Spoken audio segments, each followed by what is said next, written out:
ஆயக்கலைகள் 64 அதில் ஆணும் பெண்ணும் அறிந்தது எத்தனை ரகசிய கேள்விகள்.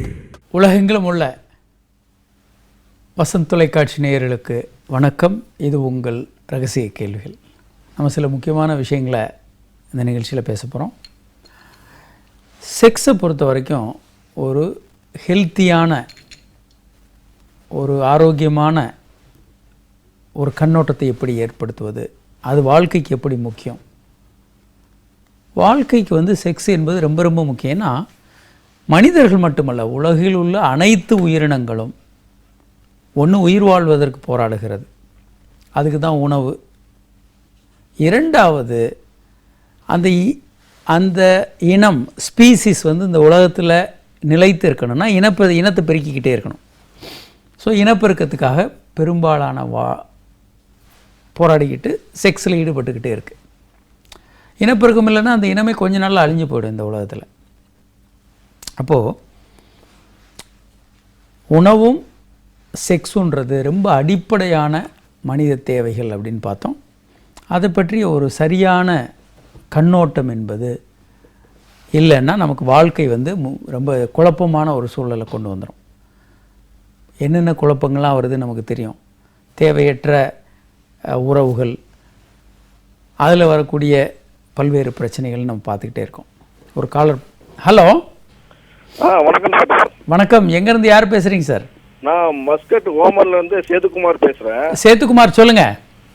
உங்கள் நிகழ்ச்சி எங்களுக்கெல்லாம் ரொம்ப பயனுள்ளதாக இருக்குது டாக்டர். நன்றி. சொல்லுங்கள். அப்புறம் ஒரு விஷயம் என்னென்னா, நாங்கள் ரொம்ப இந்த கஷ்டப்பட்டு வேலை பார்த்துட்டு உங்கள் நிகழ்ச்சியை பார்க்கும்போது எங்களுக்கு ஒரு என்டர்டைன்மெண்ட்டாகவும் சந்தோஷமாக இருக்குது. சந்தோஷம். ஒரு ரிலாக்ஸ் உங்கள் நிகழ்ச்சியை பார்க்கும்போது. நன்றி. சொல்லுங்கள். வேறு எதுவும் கேள்வி என்னன்னா, சொல்லுங்கள். எனக்கு வயசு 37 ஆயிடுச்சு. சரிங்க. என்னுடைய மனைவிக்கு வயசு 34 ஆயிடுச்சு. சரிங்க. எனக்கு ஒரு 6 வயசுல ஒரு குழந்தை இருக்குது. சரிங்க. நான் ஒரு 6 வருஷத்துக்கு முன்னாடி மேரேஜ் பண்ணி அதுக்கப்புறமா நான் ஃபுல்லாக வெளிநாட்டில் தான் இருக்கிறேன். சரிங்க. அடுத்து ஒரு குழந்தை வேணும்னு நினைக்கிறேன். ஆனால் எனக்கு லீவு ஒரு மாதம் 15 நாள் தான் கிடைக்குது வருஷத்துக்கு. சரிங்க. ஸோ வருஷத்துக்கு ஒரு முறை போகிறேன், ஒரு மாதம் இருக்கிறேன், அப்புறம் திரும்பி வந்துடுறேன். ஆனால் ஒரு சக்ஸஸ் ஆகலை இது வரைக்கும். நீங்கள் என்ன பண்ணணுன்னாங்க, முதல்ல நீங்கள் ஊருக்கு எப்போ போவீங்கன்னு பிளான் பண்ணிக்கோங்க. சரி டாக்டர். அதுக்கு 2 அல்லது 3 மாதத்திற்கு முன்பாக உங்கள் மனைவி ஒரு நல்ல குழந்தையின்மை சிகிச்சை மையத்துக்கு போய் தொடர்ச்சியான ட்ரீட்மெண்ட்டில் அவங்க இருக்கணும். சரி டாக்டர். அவங்களுக்கான எல்லா ட்ரீட்மெண்ட்டும் அவங்க கொடுத்து உங்களை ரெடி பண்ணி வச்சுருப்பாங்க. நீங்கள் சென்னை அங்கே இந்தியாவுக்கு வரும்போது உடனடியாக ஒரு ஐயுஐ அல்லது அந்த மாதிரி ப்ரொசீஜர் போகலாம். இல்லை இந்த மாதிரி தள்ளியே போகுதுன்னா அடுத்த முதல் வருடம் ஐயுஐ மாதிரி பண்ணி பார்க்கலாம். 2வது வருடம் ஒரு 4 மாதத்துக்கு முன்பே உங்கள் மனைவி ட்ரீட்மெண்ட் எடுத்து டெஸ்ட் டியூப் பேபி கூட அவங்க தயாராகிடலாம். டெஸ்ட் டியூப் பேபி நீங்கள் போய் சேரும்போது கரெக்டாக டெஸ்ட் டியூப் பேபி பண்ணுற மாதிரி ஏற்பாடுகளை பண்ணிட்டீங்கன்னா அந்த முறையில் நீங்கள் கருத்திருக்கலாம். ஏன்னா நீங்கள் வருடத்துக்கே 15 நாள் தான் போகிறீங்கன்றது ரொம்ப குறைவு.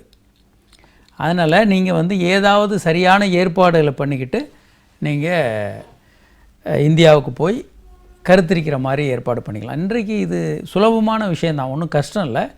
ஆனால் ஒரு பிளான் வேணும். ஒரு வருடத்திற்கு 15 நாள், ஒரு மாதன்றது ரொம்ப ரொம்ப குறைவு.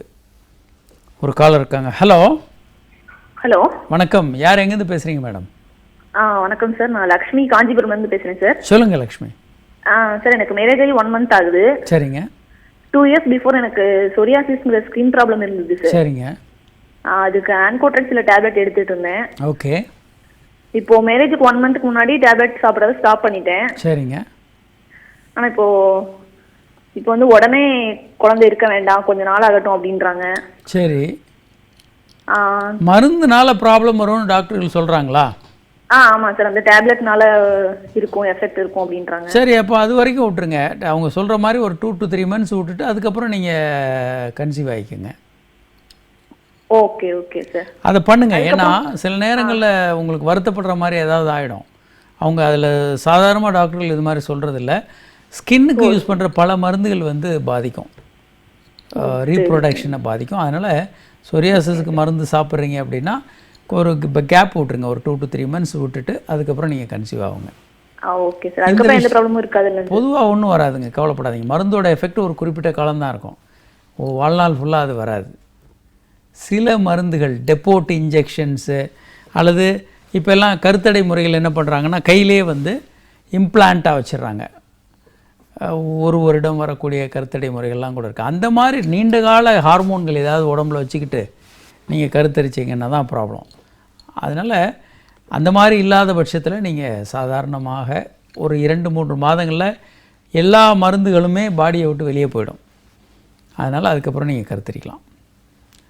ஸோ நம்ம ஒரு மனிதர்கள் வந்து இன்னொரு முக்கியமான விஷயம் வந்து தூக்கத்தில் ஆணுறுப்பு விரைப்புத்தன்மை அடைகிறத பற்றி பல்வேறு குழப்பமான சூழ்நிலையில், தூக்கத்தில் விந்து வர்றது, தூக்கத்தில் விரைப்புத்தன்மை அடைகிறத பற்றி பல குழப்பமான சூழ்நிலைகள் இருக்குது.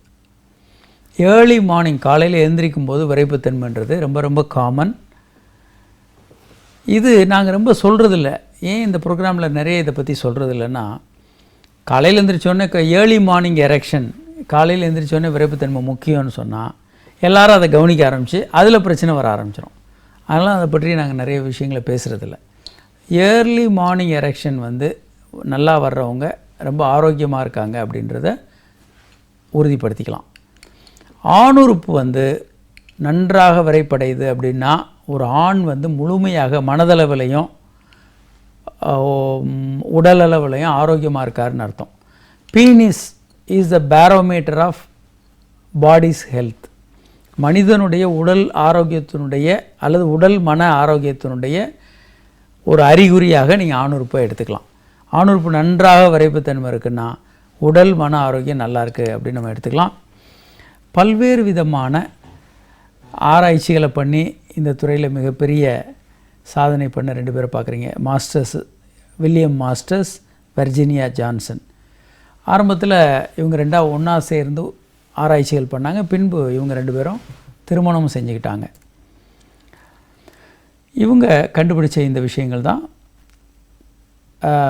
Sex response cycle.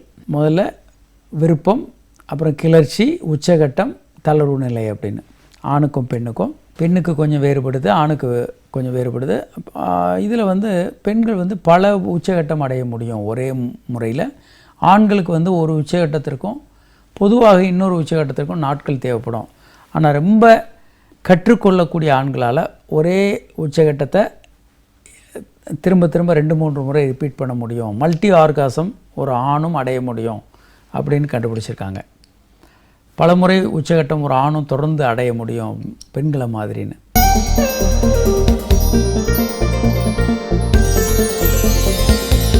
ரகசிய கேள்விகள் இடைவேளைக்கு பின் தொடரும்.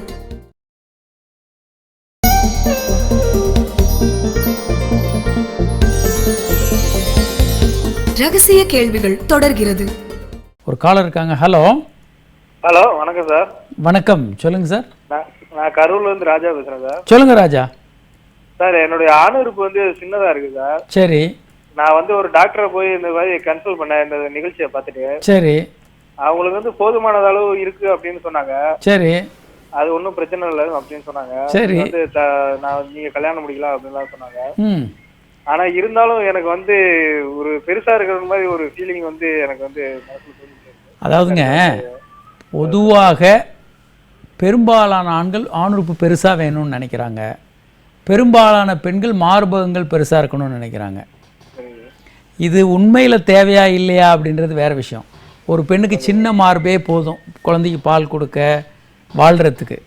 ஆனால் கவர்ச்சியாக பெரிதாக இருக்கிறது தான் நமக்கு நல்லா இருக்குது, அட்ராக்ஷன் நினச்சாங்கன்னா, அல்லது கணவர் விரும்புகிறாரு, நான் ஒரு நடிகை எனக்கு பெருசாக இருந்தால் தான் மார்க்கெட் இருக்குது, நான் ஒரு மாடல் எனக்கு பெருசாக இருந்தால் தான் வாய்ப்புகள் இருக்குதுன்னு நினச்சாங்கன்னா சிக்கலாயிடும்.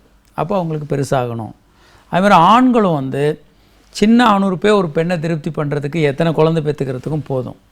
ஆனால் என்னுடைய உறுப்பு பெரிதாக இருக்கணும், இல்லைன்னா எனக்கு அசிங்கமாக இருக்குது, என்னால் ஸ்விம்மிங் பூலில் குளிக்க முடியல, மற்றவங்க முன்னால் நடக்க முடியலன்னு சொல்கிற ஆண்கள் நிறைய இருக்காங்க. பேண்ட்டு போட்டால் எனக்கு ஒன்றுமே தெரியல, அந்த இடம் ஃப்ளாட்டாக இருக்குது, அதனால் எனக்கு அசிங்கமாக இருக்குது அப்படின்னு சொல்லக்கூடிய ஆண்கள் இருக்காங்க. ஸோ இவங்களுக்கு வந்து இவங்க மனநிலை பாதிக்கப்பட ஆரம்பிச்சிடும். இவங்களுக்கு வந்து மனநிலையில் ஒரு பெரிய குழப்பம் வந்துடும்.